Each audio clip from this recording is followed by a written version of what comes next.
সবচেয়ে বড় দুর্ঘটনা সম্ভবত বাহরাইনে ঘটছে।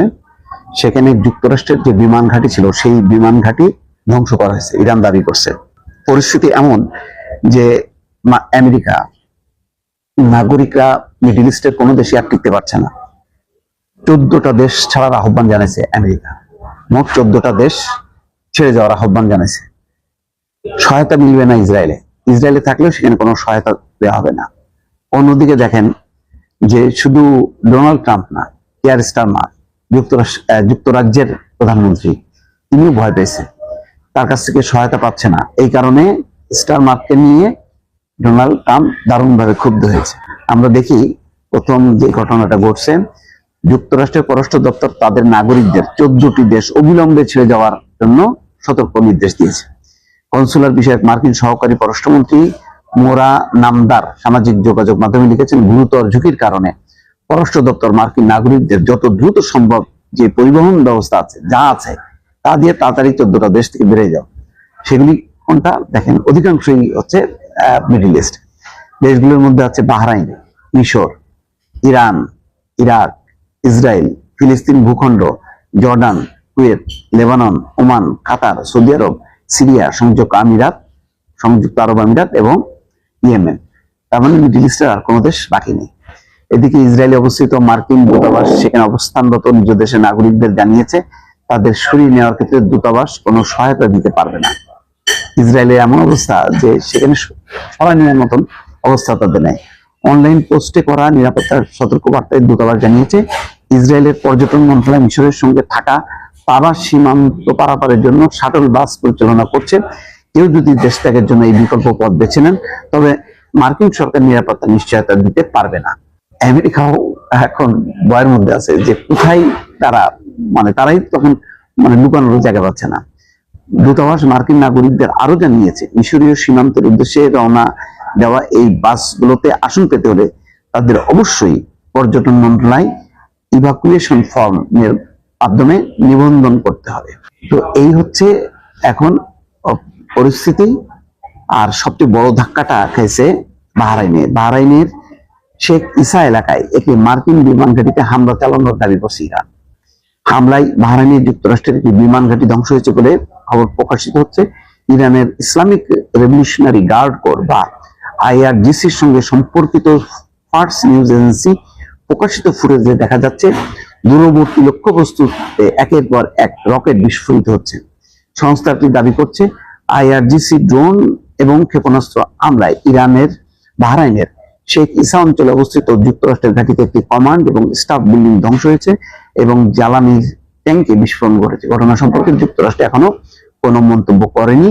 এর আগে বাহরাইনে যুক্তরাষ্ট্র পরিচালিত একটি নৌঘাঁটি থেকে ধোঁয়া উঠতে দেখা গেছে। মার্কিন পররাষ্ট্র দপ্তর যুক্তরাষ্ট্রের নাগরিকদের বাহরাইন সহ মধ্যপ্রাচ্যের আরো 1 ডজন দেশ ছাড়ার নির্দেশ দিয়েছে। দর্শক, খবরগুলো কি বোঝা যাচ্ছে? যদি এতই রমরমা বিজয় হতো আমেরিকানদের, তাহলে তো আমেরিকানরা মিডল ইস্ট ছাড়ার অর্থটা কি? তার অর্থ যে মিডল ইস্ট আমেরিকানরাই নিরাপদ না, তারা ওইসব দেশের নাগরিকদেরকে নিরাপত্তা দেবে। এখন প্রমাণিত হচ্ছে যে তাদের বজ্র আটুনি আসলে ফসকা গেরো, এরকম একটা অবস্থা, যার জন্য তাদের দলে দলে এখন মিডল ইস্ট ছাড় করছে। এটা আমেরিকার জন্য একটা ভালো শিক্ষা। সত্যি কি আয়াতুল্লাহ আলী খামেনি মারা গেছেন নাকি তিনি জীবিত আছেন? কোন কৌশলের কারণে কি ইরান বিষয়টি চেপে রেখেছে? ভিন্ন কোনো কৌশলে আমেরিকা কি জোরে সোরে প্রচার করছে যাতে মুসলিম বিশ্ব হতাশ হয়, তার যাতে দম না থাকে? মনোবল হারানোর লক্ষ্য নিয়েই কি খামেনির মৃত্যুটা তারা প্রথম দিনই খুব জোরে সোরে প্রচার করলো? এমন আলোচনা কিন্তু বাজারে সয়লাব। অনেকেই বিশ্বাস করেন যে খামেনি বেঁচে আছে, কারণ খামেনি মারা যেতে পারেন এটা অবিশ্বাস্য অনেকের কাছে। এগুলো নিয়ে আরো প্রচারটা জোরালো হয়েছে। খামেনিকে দেখা গেছে সারা মরুভূমিতে, তেমন একটা ছবিও প্রকাশ হয়েছে। ফলে মানুষের মধ্যে এখন যে ধারণাটা ছিল যে খামেনি মারা যাননি, এই ছবি দেখার পর সেটি আরো প্রবল হয়েছে।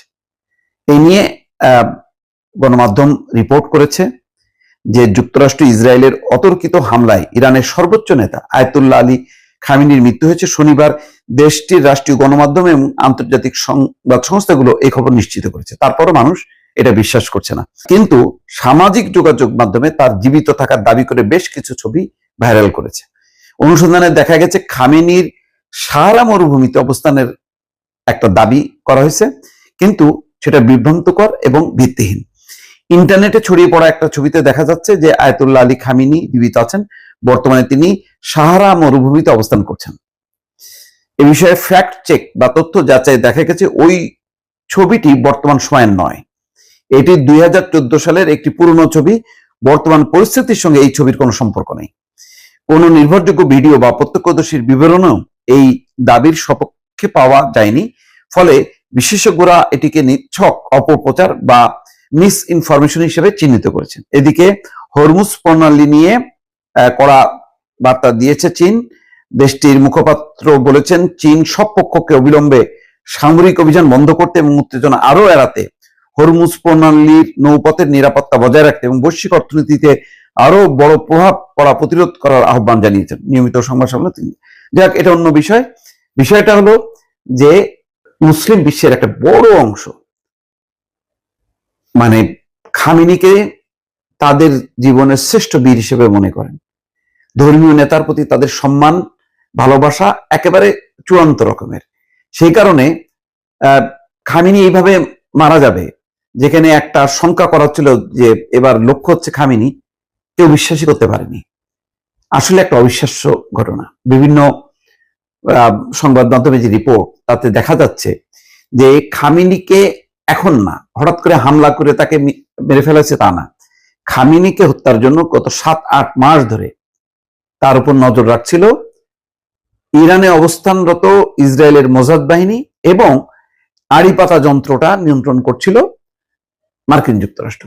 দুই দেশের গোয়েন্দা সংস্থাগুলো পুরো বিষয়টা 7-8 মাস ধরে অনুসন্ধান করে খামেনির পুরো চলাচল অবস্থান সবকিছু তাদের নিয়ন্ত্রণের মধ্যে রাখে। তারপরে তারা হামলাটা চালায়। সম্ভবত এই ব্যাপারে আর কোনো সন্দেহ নেই দর্শক।